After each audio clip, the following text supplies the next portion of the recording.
নাগবৃক্ষ রোপণ করেছি। এরপরে মিশনের পক্ষ থেকে মাননীয় ভান্তে বিনয়শ্রী ভিক্ষু অতিথিদের বরণ করে নেবেন। প্রথমেই আমাদের মধ্যে উপস্থিত হয়েছেন এই রাজ্যের মাননীয় মন্ত্রী ক্ষুদিরাম টুডু মহাশয়। তাকে মাননীয় বিনয়শ্রী ভিক্ষু বরণ করে নিলেন।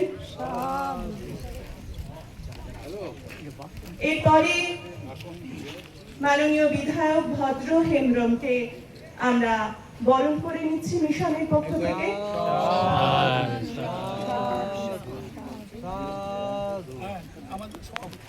আমাদের মাননীয় সভাপতি সুব্রত বড়ুয়াকে বরণ করে নেবেন আমাদের প্রণব ভিক্ষু বিনয়শ্রী ভিক্ষু। মাননীয় রাহুল বড়ুয়াকে বরণ করে নিচ্ছেন মাননীয় বিনয়শ্রী